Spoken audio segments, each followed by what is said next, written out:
Guys, welcome back to Andy's Dinosaur Reviews, and today we are back with another TNG release, though this time we've got something quite interesting. This is a TNG release that I never knew even existed. We have a Chinese dragon from TNG, and that is actually really quite cool. Again, I had no idea this was a thing. I had never seen images of it or anything until Dino Mike Mac recently told me that he had stumbled upon it, so I had him, of course, pick it up. He's awesome. He always does that kind of stuff for me, and of course now have it here to check out with you guys and add to my TNG collection. But you can see the box is a good bit different compared to your usual TNG release, where we normally have just like a white background and an image of the figure. This time we've got a black background. Looks like we have some sort of a temple or something back there, and of course the dragon as well, which looks super cool here in the front of the box. The TNG logo up in the left hand corner, and then here on the side, in typical TNG fashion, we do have some information on the Chinese dragon over here, again letting us know all about it. And then up here on the top, just the TNG logo. If we turn it around, it's going to be pretty much the same thing on the other side. Again, the information is on both sides, and then the underside just sports your standard usual info. So let's pop this box open and check it out. And here is our dragon in all of its glory, and I must say this might be one of TNG's best figures overall. Like, I'm very impressed with the quality of this one. The sculpt, of course, is really nice. I expect no less from TNG, but the paintwork of this one also looks really well done, and specifically the eyes of the dragon look like potentially the best eyes I've seen on a TNG release so far.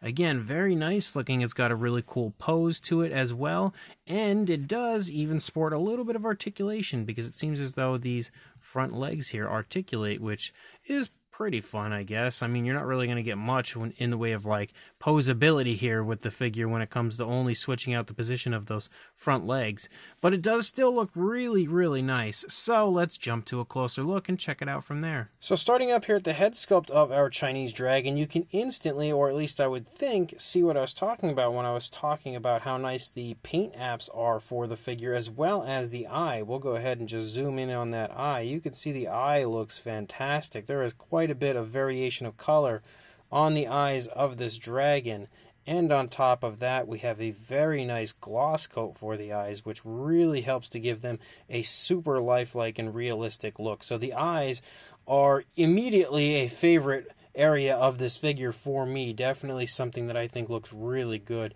But as you move through the course of the face of the dragon, you can see again we've got all sorts of variation of color, as well as all sorts of different areas of texturing. Especially when you look up here, you've got really cool scale detail. You have all variations of blues and greens, it looks like, for the large portion of the scale detail of our dragon. You can also see the nostrils on top of looking really nice. They're highlighted with a darker tone. If my camera would focus on it, you can see a darker tone there on the inside for the nostrils. You also have variations of blues, whites, greens, and everything as you move through along the side of the face of the dragon. You can see the ear kind of creeping through right there. And then as you lead up here, you can see more variation of color, as you've got like orangish browns and like lighter browns, as well as whites and stuff there on the tips. And you also again have very nice texturing. Also appears to maybe have a dark wash applied up there, which there is a dark wash present through a large amount of the figure, but it's actually like a, I think, like a dark blue or a purplish wash, which you'll see as we lead down into the body. The mouth is sculpted in an open position. We have the tongue sticking out here on the inside of the mouth. You can see the teeth as well are all sculpted really nicely. They do also have some very nice paintwork to them, extremely precise. Kind of looks like TNG almost went all out for their Chinese dragon, which is really cool. And you can even see a little variation of color in certain areas with like some browns and stuff that have been added to the teeth of the dragon. The inside of the mouth and the upper side also sports a little bit more coloration in there. As you can see, like some reddish tones have been applied, but definitely really nice looking.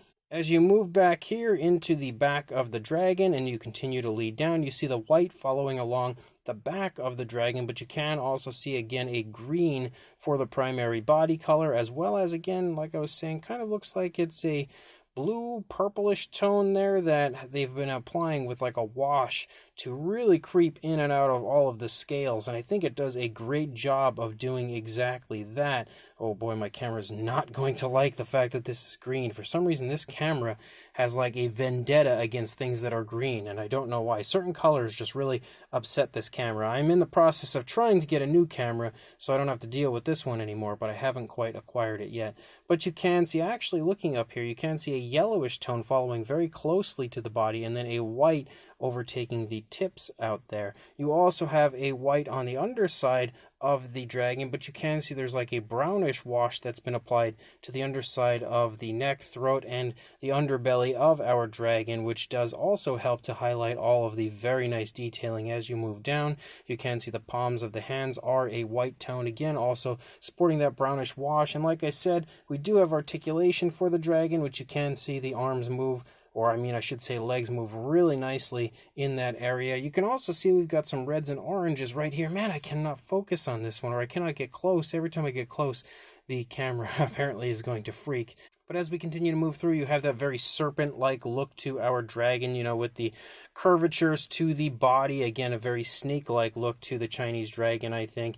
But we continue to have that same type of scale detail moving along. Again, the same visual, same type of appearance for the dragon as a whole as you continue to move through the body. But as you lead into the back legs, again, you can see these legs are not articulated. They are completely stagnant. However, you do see, again, some more really nice sculpt, really nice paint as you lead back. You've got some scoots running down the feet, down into the toes.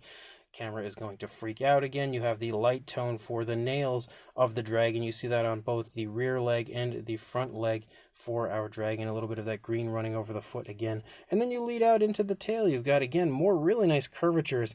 As you lead out toward that tail again, the entire dragon has that classic Chinese dragon look to it, with the very twisty body, very long, elongated body. You can see again the same type of paintwork where we have that yellow, and then it leads out to a white, actually more of like a silver. There almost appears to be like a silver dry brushing out there on the end of the tail, and then you see the same thing basically as to what we've seen through the course of the dragon moving along the underside, and then again the same thing over here on the other side. You're not going to see a whole lot of difference from one side to the other, even though the dragon is definitely all twisted up and contorted and looking very cool when it comes to its positioning.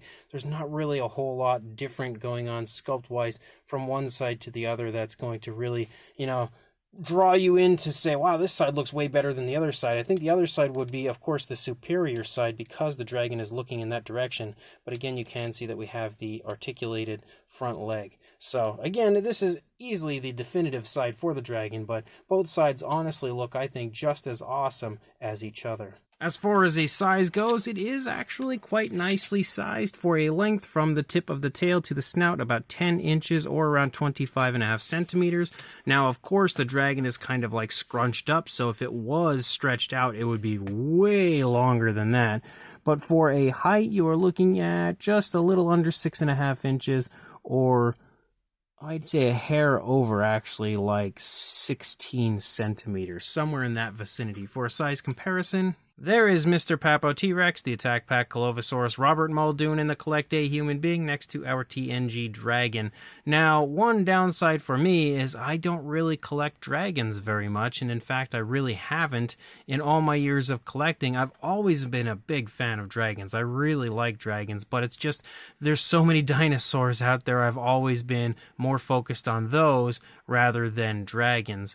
But maybe this will open a new door for me. If this review does well, if you guys seem to like dragons, I will try to acquire more and review more dragons for you guys. But again, I just really couldn't resist this one. I thought, it wouldn't be intelligent of me to say no to an awesome Chinese dragon from TNG, especially when you never know when you'll get a chance to buy the TNG figure next. But you can see, again, it is still really quite impressive in size. I just don't really have any other dragons to compare with it. And then I instantly can call myself a liar because I actually do have a Schleich dragon, which I completely forgot about until I started looking around here and realized that I do have that figure. I got that one in a lot a ways back, I think. So pretty cool to have at least one other dragon to compare with it if you happen to have that Schleich dragon. I've also brought in a Mattel Velociraptor and Dilophosaurus again to help give you an idea of the size, because we're basically just doing randoms at this point. We've also got the TNG T-Rex if you happen to have this figure in your collection for another comparison, as well as the TNG Therizinosaurus, which I recently reviewed, again next to our dragon, showing you that the Therizinosaurus clearly is taller, but the dragon is a bit longer, like I would expect it to be. And then one final comparison, because it is a fairly popular TNG release, we also have the woolly mammoth next to our Chinese dragon. Again, 2 more TNG figures next to each other. So this brand new TNG Chinese dragon is really cool. I don't know if they're going to be making more dragons, or if this is just something that they released because they are a Chinese company, and of course it's a way to pay tribute to their heritage, but it is a very, very cool figure regardless, and I wouldn't mind seeing more dragons from TNG, especially after seeing how good of a job they've done on this one. But overall, when it comes to the likeness of a Chinese dragon, now I am no professional. I am definitely not the guy to go to when you want to learn about a Chinese dragon, but from what I do know of them, I think they did a great job of creating this one. It looks pretty much exactly like I believe a Chinese dragon looks, and they've captured pretty much everything that you would expect to see on one. On top of that, they've just generally given you a very flashy model of a Chinese dragon. Like, it's very, very colorful straight away. You've got all sorts of variations of blues and whites and yellows and browns and greens through the course of the entire body. You just have a ton of variation of color, especially when you look up in the face. And I think the paintwork of this might be some of my favorite from TNG as a whole. I think they just really did a great job of applying different areas of like dry brushing and washes and stuff to make the figure look super nice looking here. It really is extremely appealing to look at, especially in the eyes. The eyes are far and away my favorite from any TNG release that they've had so far. The paintwork of the eyes is fantastic. And of course, you also have a really cool pose for the dragon, which I think also helps to add to the appeal. And you've got some articulation on it in the arms, or legs, whatever you want to call them. Not really anything too great, doesn't really change the way it looks all that much, but it is still a nice little area there. It's nice to at least have some sort of articulation, but as a whole, it is very nicely sculpted, very nicely painted, and definitely a really cool addition to the TNG line. If you are interested in picking one up for yourself, unfortunately, I don't know exactly where you can buy this because it hasn't shown up on Amazon to my knowledge quite yet, but if it does, I will include a link in the description, and if I find anywhere in general to purchase it, I will include a link in the description so you can grab this for yourself. Again, let me know in the comment section what you guys think of it, and of course, like and subscribe, and I will see you in the next review. Thanks for watching.